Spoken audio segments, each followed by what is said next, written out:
o ambientalismo brasileiro tem assumido uma crescente influência na formulação e implementação de políticas públicas e na promoção de estratégias para um novo estilo sustentável de desenvolvimento. No Brasil, as primeiras iniciativas ambientalistas se originam nas ações de grupos preservacionistas na década de 50. Em 1955, é fundada a União Protetora do Ambiente Natural, pelo UPAN, pelo naturalista Henrique Hosler, em São Leopoldo, no Rio Grande do Sul. E em 1958 é criada no Rio de Janeiro a Fundação Brasileira para a Conservação da Natureza, FBCN, com objetivos e modo de atuação estritamente conservacionistas, que concentrava suas atividades na preservação da fauna e da flora, com particular ênfase naquelas ameaçadas de extinção. Na década de 70, a FBCN, com a colaboração da União Mundial para a Conservação, IUCN, e o Fundo Mundial para a Natureza, WWF, começou um programa de financiamento em colaboração com agências ambientais. Em 1966, é iniciada a campanha pela defesa e desenvolvimento da Amazônia, CNNDA, do esforço de mobilizar a sociedade para a preservação da Amazônia. Em 1971, é criada a Associação Gaúcha de Proteção ao Ambiente Natural, AGAPAN, que tem um perfil mais abrangente do que as outras organizações que lhe procederam, destacando-se pela ousadia em formular um programa de promoção da ecologia e de questionamento dos impactos predatórios da poluição causada pelas indústrias. Na segunda metade da década de 70, surgem diversos grupos ambientalistas que se estruturam no momento onde se inicia o processo da liberação política, e pelo estímulo gerado para a questão ambiental pela Conferência de Estocolmo, em 1972. Nessa ocasião, cresceram as acusações de alguns países desenvolvidos em relação à postura predominante em países em desenvolvimento a respeito da ausência de normas para controlar os graves problemas ambientais. O Brasil teve papel em destaque como organizador do bloco de países em desenvolvimento que viam no aumento das restrições ambientais uma interferência nos planos nacionais do desenvolvimento. No Brasil, por exemplo, as restrições ambientais eram conflitantes com as estratégias de desenvolvimento apoiadas justamente na implantação de indústrias poluentes, como a petroquímica e a instalação de grandes projetos energéticos minerais. É importante ressaltar que a postura brasileira coincide com o período de auge de crescimento econômico do país, atingindo 10% ao ano. Meu nome é Alexandre e eu vou falar sobre as propostas de reivindicações.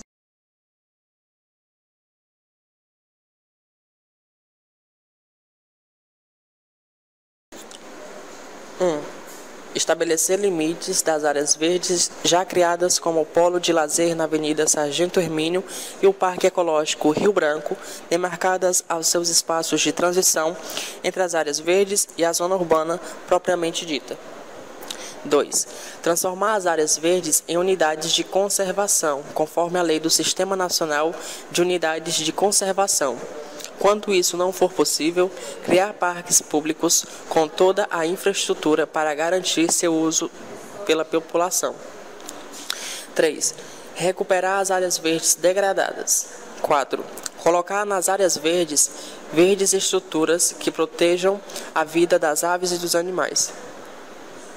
5. Implantar plano de manejo em todas as áreas verdes já existentes em parque e em torno de rios e lagoas.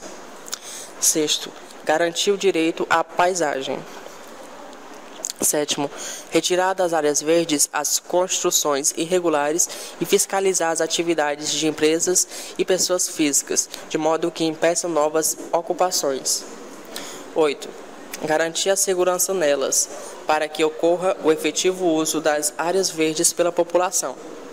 9. Criar um sistema municipal de áreas verdes. 10. Criar o Departamento de Parques, Jardins e Áreas Verdes do município. 11. Realizar um programa de educação ambiental voltado para as áreas verdes. 12. Estimular e realizar atividades artístico-culturais e de ecoturismo nas áreas verdes. 13. Fazer novo Inventário Ambiental. O último é de 2002, publicado em 2003. 14º.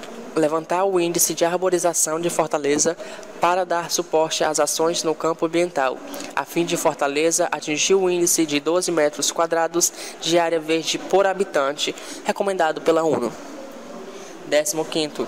Arborizar praças, ruas e largadouros, conforme um plano de movimento ambiental. 16º. Incentivar a arborização pela iniciativa privada. Meu nome é Joel e fiquei responsável por falar a importância dessas reivindicações para a sociedade.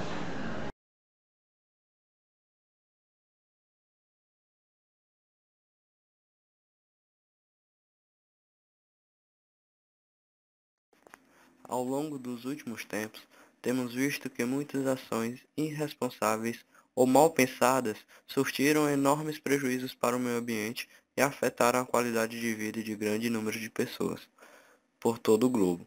A poluição, o desmatamento, o tráfico de animais, o consumo desregrado, entre outros tantos problemas ambientais, têm causado desequilíbrio em nosso planeta. Assim, para contrapor essas questões preocupantes em todos os países, têm se fortalecido movimentos populares por meio de reivindicações visando a proteção do meio ambiente. O movimento ambientalista tem alcançado enormes sucessos em várias partes do mundo pela sua admirável capacidade de adaptação às condições de comunicação e mobilização da atualidade. Os movimentos ambientalistas estão embasados no trabalho das organizações de base, ONGs, associações de bairros, grêmios estudantis, etc. E segue, de modo geral, um calendário próprio, promovendo ao longo do ano uma série diversificada de ações e eventos que são divulgados pela mídia. Através desses eventos, muitos dos quais bastante polêmicos, os ecologistas conseguem a atenção de pesquisadores, governantes, empresários e da população em geral, transmitindo sua mensagem com grande audiência. Dessa maneira, em muitos países, a presença constante de temas ambientais na mídia dotou o movimento ambientalista de um status maior do que de muitos outros. Entretanto, vale destacar que o ambientalismo não se restringe ao trabalho de sensibilização e conscientização, porque, além disso, ele busca promover mudanças bruscas e significativas, atuando, por exemplo, na articulação com os legisladores para criar e ampliar a legislação ambiental e para influenciar os governantes na implementação de políticas públicas voltadas para a proteção da natureza. É de fato, parte desse segmento concentra sua atuação na formação de lobbies para obter conquistas nas legislações e no apoio ou na oposição a candidatos a cargos eletivos com base em sua postura política em relação às questões ambientais. Em alguns países desenvolvidos, especialmente na Europa, o movimento ambientalista tem possibilitado que militantes e amantes da natureza ocupem crescentemente cargos políticos por meio de partidos verdes.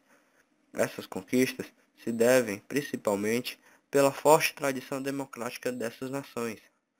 Diversos exemplos têm demonstrado que quando os cidadãos se mobilizam e reivindicam uma questão, como por exemplo aprovar as leis que combatam a poluição, intensificar a fiscalização sobre as atividades poluidoras, agilizar processos judiciais contra empresas que poluem o ambiente, aprovar planos de reurbanização, etc.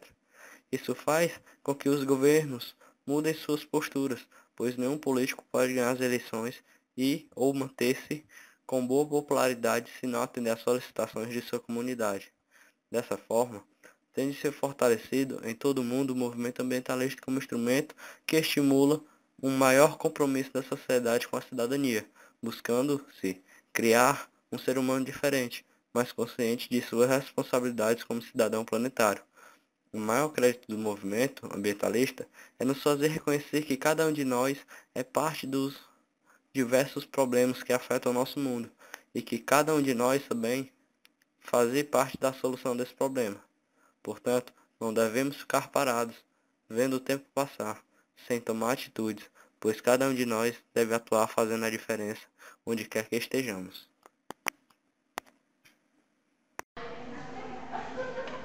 Meu nome é Daisy e eu vou falar sobre os principais movimentos ambientalistas.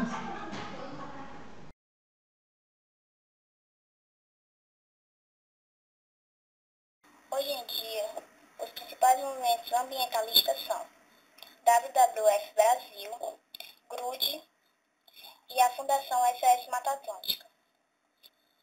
O WWF Brasil é uma organização não governamental brasileira dedicada à conservação da natureza, com os objetivos de harmonizar a atividade humana com a conservação da biodiversidade e promover o uso racional dos recursos naturais em benefício dos cidadãos de hoje e das futuras gerações. O Grupo de Defesa Ecológica, GRUD, é uma associação civil de caráter socioambientalista, sem fins lucrativos, fundada em 5 de 6 de 1986, na cidade do Rio de Janeiro. Tem como missão melhorar a qualidade de vida da população, através da defesa e proteção do meio ambiente, da diversidade, dos recursos naturais, de áreas ecologicamente importantes, estimulando a implementação efetiva de unidades de conservação. A Fundação SOS Mata Atlântica é uma organização não governamental, criada em 1986. Trata-se de uma entidade privada sem fins lucrativos, que tem como missão promover a conservação da diversidade biológica e cultural do biomar Mata Atlântica e ecossistemas sob sua influência, estimulando ações para o desenvolvimento sustentável, bem como promover a educação e o conhecimento sobre a Mata Atlântica, mobilizando e capacitando e estimulando o exercício da cidadania socioambiental. A entidade desenvolve projetos de conservação ambiental, produção de dados, mapeamento e monitoramento da cobertura florestal do biomar, campanhas e estratégias de ação na área de políticas públicas, programas de educação ambiental e restauração florestal, voluntariado, desenvolvimento sustentável e produção e manejo de ecossistemas.